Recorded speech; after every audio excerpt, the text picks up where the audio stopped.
What is up, and welcome to this new weekly series that I'm going to be testing out, where I'm going to be documenting the process of me building businesses around my ADHD brain. This is something that I wish I had access to a couple of years ago when I first started to understand how my brain operated.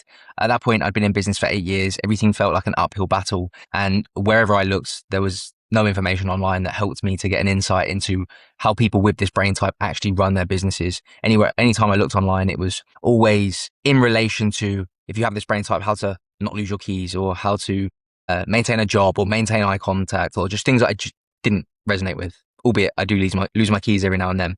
But what I cared about is, how do I grow a business around this type of brain?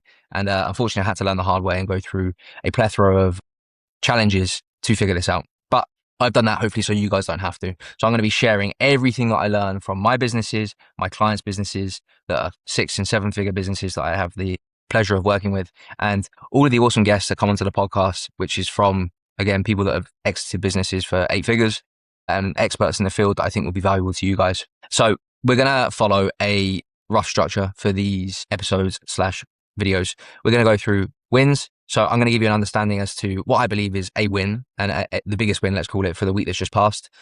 I will break down how that win's happened. So this is a process that I follow myself anyway, which is why I'm kind of making this easy for me to create content. I do a habit every evening called the daily debrief, which has been monumental for me to externalize my brain. Naturally, if you have a brain like mine, it can get very crowded and loud upstairs in between your 2 ears. And for me, that is a one-way ticket for feeling overwhelmed. And when I feel overwhelmed, I know that I'm not in the right conditions for creativity and building good shit and a business, right? And serve my clients. So I've built this practice for a number of different reasons, but to ultimately help me to externalize my brain and take a second to actually just like reflect on what's going on right now. And what I'm doing for you right now is going to be an extension of that. So I'm going to give you an insight into my daily debrief and the daily debriefs of the week. So it'd be like an amalgamation of those. And the structure that I use for that is I go through the wins. So that is because not only does it really help me to combat the natural negativity bias that us as humans and us with this brain type and us as entrepreneurs all have. It's like these layers of negativity, because naturally humans have it. It's a survival instinct. Entrepreneurs have it because you get paid for in relation to the problems that you're able to solve. And I think ADHDers have it. Well, I know they do, because they spend more time in their default mode network, which is the part of the brain that is responsible for daydreaming and creativity, but also for negativity and negative thoughts. So like kind of a 3-layer multiplier there, which is why it's really important for us to look at wins. But another reason why I get my clients to do this as well, and we focus so much on highlighting where wins have taken place, is because of a theory called the bright spots. So it's not just like blowing smoke up our ass and being like, oh, like, cool, let's feel all happy and, over dramatize the wins or anything like that. Looking at this on like a behaviorist level, if you're able to identify where wins have taken place, you're able to then follow a phenomenon called bright spots, which is looking at what conditions had to be present for me to win. And if you're able to understand why that win took place, and i.e. what conditions were in place for you to win, well, we just replicate the conditions and you should then win more frequently. Does that make sense? So if you said, oh, you know what, I've lost 2 kg this week, but like, awesome. I wouldn't just leave it at that. It'd be like, why have you lost 2 kg this week? Oh, it was actually because I went to the gym like 3 times this week instead of once, and I stopped eating digestive biscuits. It's like, cool. Well, how did you manage to stop eating digestive biscuits if that's something that you struggle with for so long? Well, I just didn't buy them. Cool, right? Well, how did you manage to go to the gym 3 times this week instead of 1 previous weeks? I figured out, that if I train in the morning rather than the evening, then it was actually easier. Cool. We just highlighted 2 conditions there that have been responsible for you winning in that week. One of them was that you got up earlier and you trained before working rather than after working. And the other was that you didn't buy chocolate digestive biscuits. They were 2 conditions that weren't present the week before, which as they were present this week meant that you won. So that's a convoluted explanation for me giving you an insight into 1, how my brain works, and 2, why wins are so important for us to track. Then we go on to the biggest insight or lesson that I think would be interesting or valuable for you guys this week. So that will be something that I've read, something that's out my journal, out my daily debrief, or something that I've been chewing on with a client, something like that. There'll be some value in there. And then I'm going to be answering any questions from you guys. So obviously this week, there's not going to be any questions because this is a new episode. So I'll answer a question from one of my clients that they asked me, but there's going to be an opportunity for you guys to ask questions.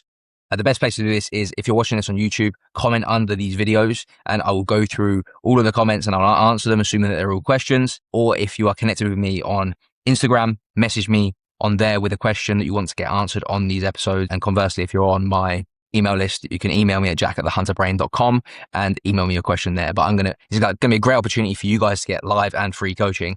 So just fire your questions in and I will answer them. So that is going to be the structure. So let's start off with the biggest win of the last week. Biggest win for me is hands down the fact that I have just come back from the first family holiday that I have had in 10 years. You'll see me looking, I was going to say tanned, probably red here, and my beautiful fiance here as well. Now, why is this such a big win? If I reflect on like another win that coincided at the same time and why I haven't mentioned this, is that we have hit our biggest revenue generating and profit generating month in July, as well as being the month of which that we've gone on holiday. So why have I said that this is more important than celebrating the highest generating month?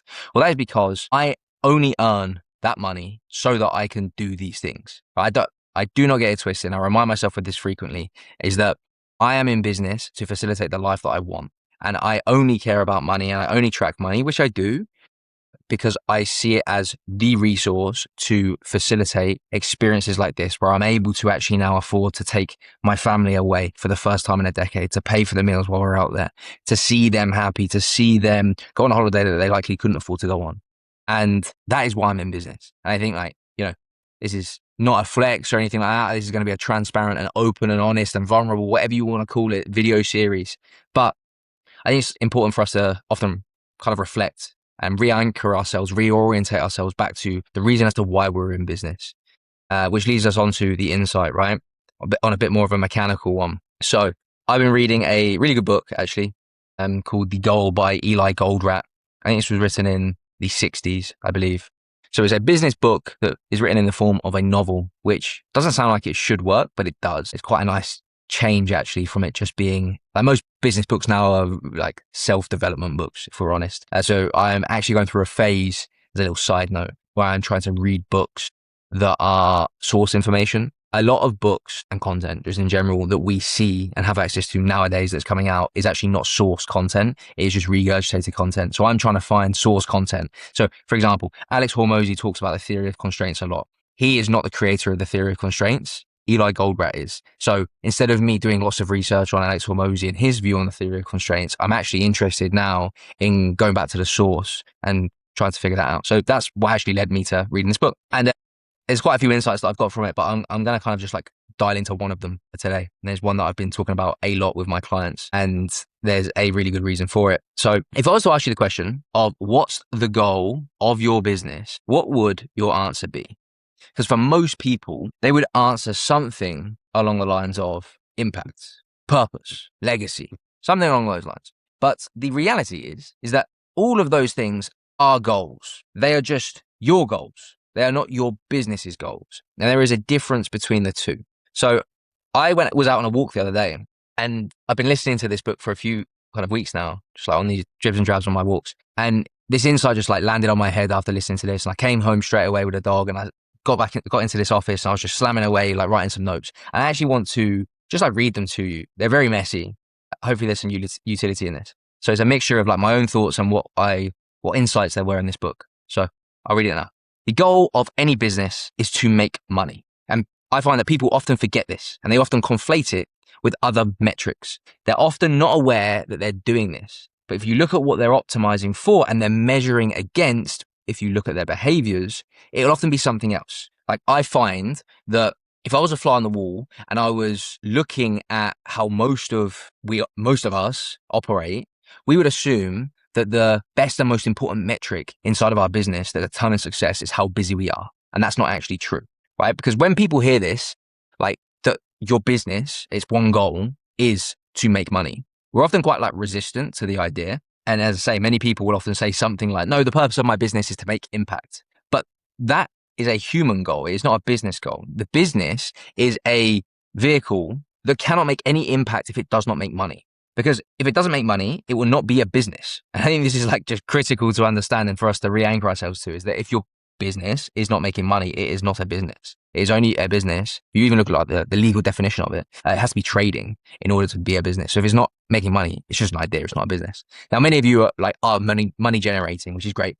But the thing to re-anchor ourselves to is understanding that the only goal of your business is to make money. Anything else that you do inside of your business is to optimize for that. Now, I say here, like for example, the goal of my business is of course to make money, but my personal goal is not that. It is to have freedom of choice. And those are two very different things. But in order for me to have freedom of choice and freedom of options and to be highly autonomous and have like agency of my life, I need to have a business that makes money. Now, understanding the difference between these two things is really important.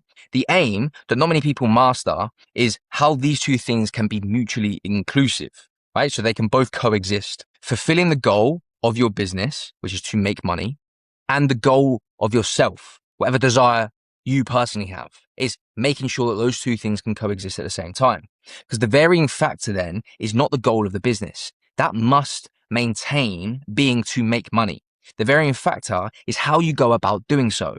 And this is largely dictated by the design of your business. This is a way in which that you're able to make money whilst also facilitating the personal goals that you have.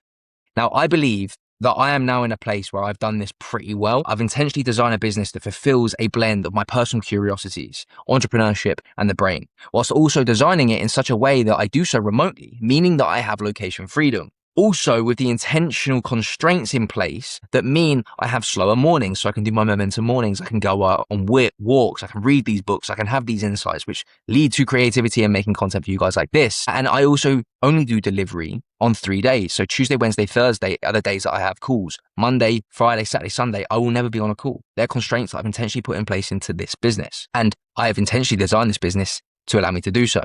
So my business is designed differently, especially in this business to my previous businesses, which I talk about a lot. But the goal of the business remains the same. It must make money. Now, a lot of people I speak to and I see get this wrong. And that's why personally, I don't like the whole Simon Squibb, follow your passion drum that keeps getting beaten.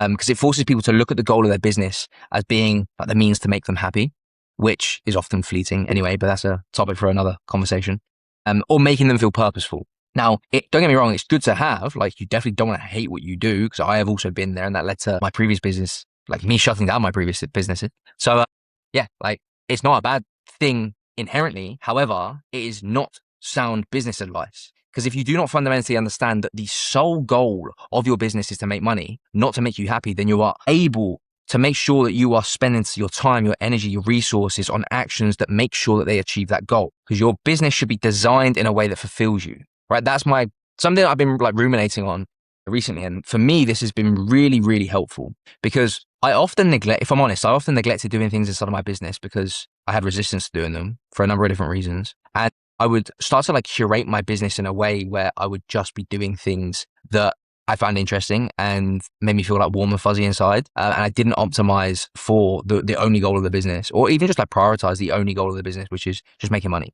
So I'd often find that like the bigger, more difficult projects or the things that my brain didn't necessarily jam with were the revenue generating exercises. And I had to confront that head on. Otherwise, it would be very, very clear that my business would not be sustained for a long period of time.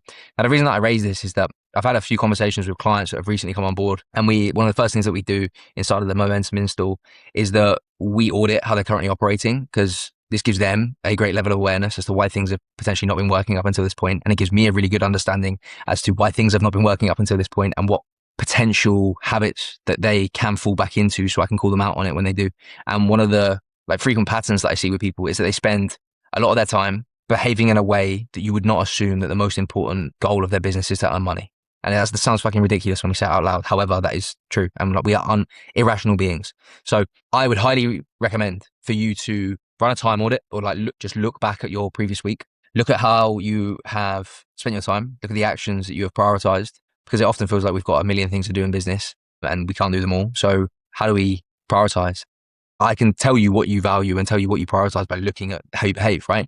And if that was the case and we were auditing the actions that you took over the past week or so, would we be able to ascertain that you are aware and you are acting in accordance to the biggest goal in your business, which is to earn money? Because are you ignoring the revenue generating conversations, the big conversations, the difficult moves that you have to make, the project that can't be built in a single day and it needs to be built over a couple of days? Maybe the offer needs reworking. That feels a little bit mundane, a little bit boring. So you just go and do something a little bit more exciting, like make content or whatever it is.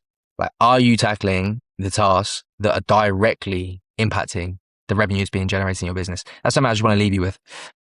But yeah, the TLDR on that is that your business is there and it has one goal, and the goal is to make money. And then you have your own personal goals that are interwoven into this, which is can I choose a vehicle that facilitates my own personal goals? And that is the how, usually. But your business only ever has one goal. Now, the question for the week, which is actually realizing now, quite synergistic to the conversations that we've just had already today. So there's evidently a through line between this episode. So the question, this was actually a question that one of my clients asked me a couple of weeks ago. So everything in my business feels like it needs fixing. How do I choose what to work on? So this was from one of my clients. He runs a manufacturing plant. So I'll give you an understanding as to what we spoke about. Because the reality is, as I've literally just said, I don't believe you're ever going to get to a point in business where you don't feel like you have lots of things to do. And you won't ever feel like there is not a constraint that's present. Because there is always going to be a constraint that is present. When you solve one constraint, it can sometimes create another constraint, or it just means by definition that there is now going to be another constraint, another limiting factor that is stopping throughput, i.e. sales of the business. So the best way to view your business, this is obviously easier when you have a manufacturing plant because it can be quite literal, but no matter the business you run, the easiest way to think about this is by viewing your business as a production line or even just like a pipeline. And if you are able to view it like such, so let's say, for example, right, let's get I'll be drawing here. So there's a tap at this end, right? And then your business is a pipeline and water has to flow through this pipe. And at the other end of the pipe, there is a bucket. Now, the aim is obviously to get water out of the tap to flow through the pipe and into the bucket, because the bucket in this case represents money in the bank. Now, the challenge here is that in your business, i.e. the pipe, there are always going to be blockages. And these are parts of your business that act as the constraint, and they are limiting the throughput, which means they are limiting the amount of water, i.e. money, that can go through the pipe. Now, let's say that we solve one of the constraints. Great, that constraint no longer exists. So that has definitely improved throughput. However, by removing that constraint, it means that there is now another constraint that's present by proxy. So the key here is actually just realigning and managing your own expectations, in that you are never going to be without problems when it comes to business. And like for me, that's provided me with a great deal of relief, because I used to really become like agonized by the amount of problems that exist. And I'm like, right, if I just solve this next problem, I just solve my delivery, I just solve my sales call process, I just solve like my acquisition machine. On the other side of solving that problem, it's going to be bliss. It's going to be peaceful. I'm never going to encounter a problem again.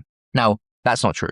And the quicker that we can make peace with that fact, the less emotional turmoil we're going to have in business as well, especially with this brain type. It can be quite easy to be emotionally dysregulated. So I really find that having that as a mental model helps to regulate self. So now that that's done and out of the way, and we realize that we're forever going to be indebted with problems when we're in business, and that isn't a bad thing. We can actually create an association that if we have problems in business, we can make more money.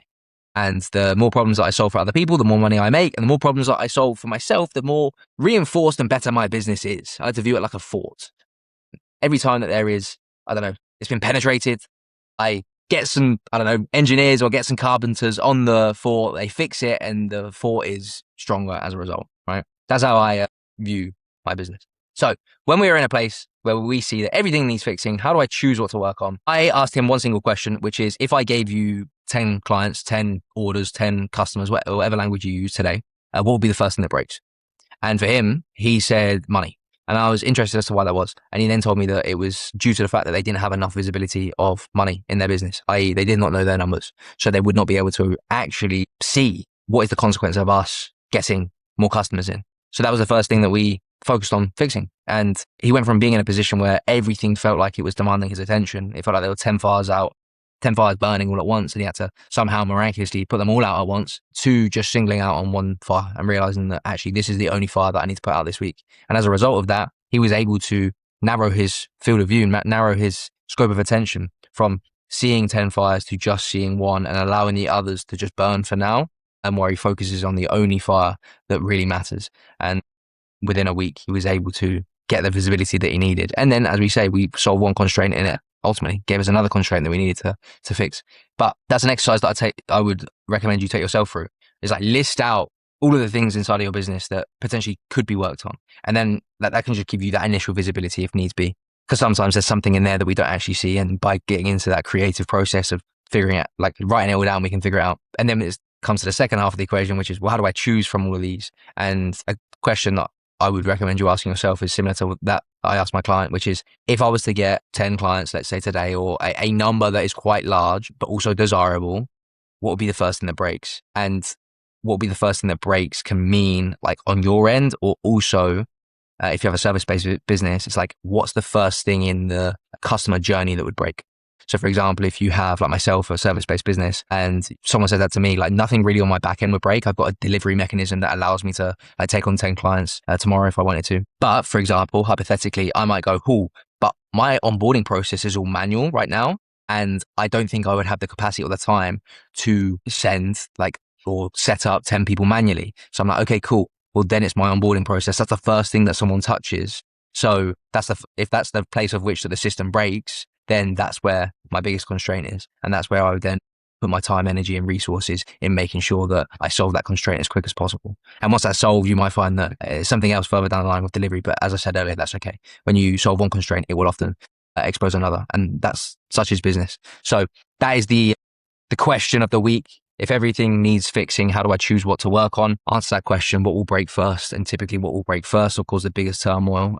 If you had a higher amount of throughput in this case just means a higher amount of sales coming through. Again, that can be orders, that can be people signing up, whatever that means for your industry. What would be the first thing that really caused the biggest amount of stress on the whole system? That's your constraint. And the only thing that you should be focused on is that. And if we think about what focus means, it means subtraction of everything that isn't the thing. So if you really want to get good at focusing, which naturally is a struggle for brains like ours, you need to eliminate everything that is not the thing. And when you do that, like my client, like many of my clients, you'll be astounded as to how quick you can solve problems inside of your business rather than them bleeding and hemorrhaging so much of your time, energy, and focus over a 3-month period. Sometimes you'll be able to get it done in a week, and you'll be incredibly impressed for doing so. So that is a short rambling for the week. Hopefully there is some value and utility in that. As said at the start, if you want to submit your questions for me to answer, so I will literally be answering your specific question each week. All you need to do is comment under this video if you're watching it on YouTube, or if you're listening to this on the podcast, then get in touch with me via email, which is jack@thehunterbrain.com, or message me on Instagram. Hopefully you enjoyed this one, and I'll catch you on the next. Speak soon.